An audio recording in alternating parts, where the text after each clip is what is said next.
Okay, so here's the question. A uniform solid cylinder of mass small m equals 2 kg and radius small r equal to 0.2 meters is released from rest at the top of a semicircular track of radius capital R equals to 0.7 meters cut in a block of mass capital M equals to 3 kgs as shown in the figure. So that's your figure. The block is resting on a smooth horizontal surface and the cylinder rolls down without slipping. And we have to find the distance moved by the block by the time the cylinder has reached the bottom of the track, and the second, the speed of the block when the cylinder is at the bottom of the track.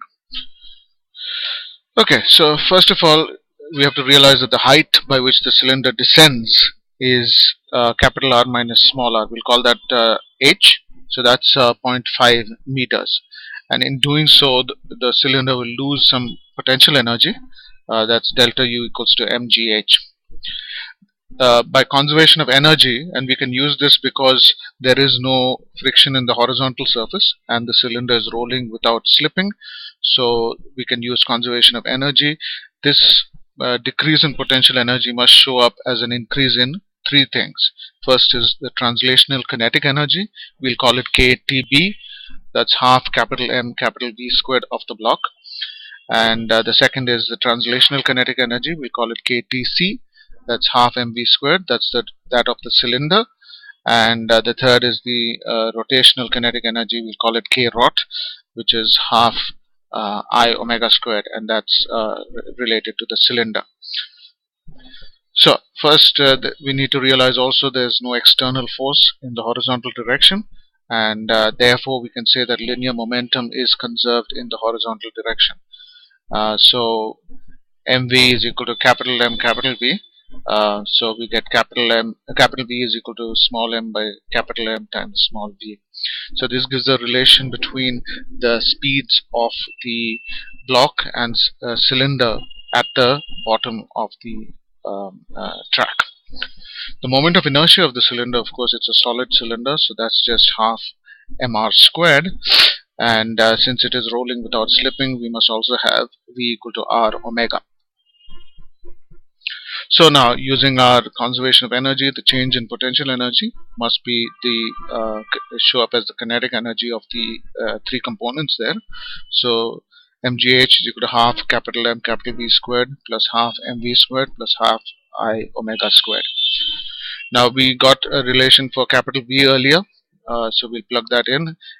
Small m by capital M times small v, and then we know that I is half mr squared from earlier, and that omega is v by r.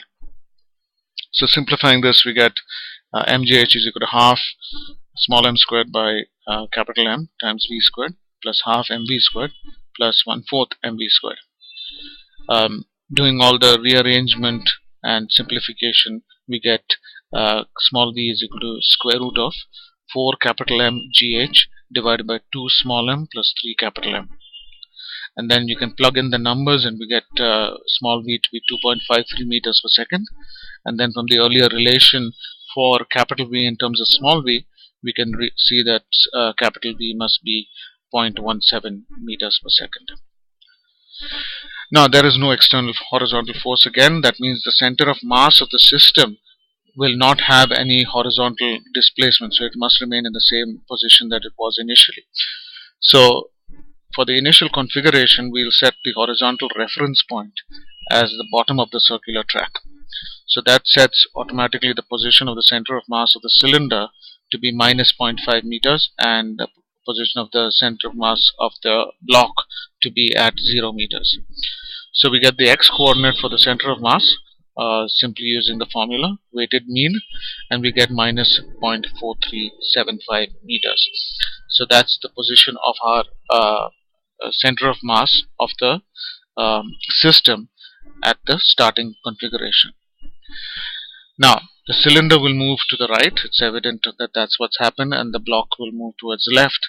But in the final configuration, we have to realize that the horizontal position of the cylinder and of the center of mass of the block will coincide. They'll both be at the bottom of that track. Yeah, and this position must be the same as the earlier obtained position for the center of mass, because there is no external horizontal force.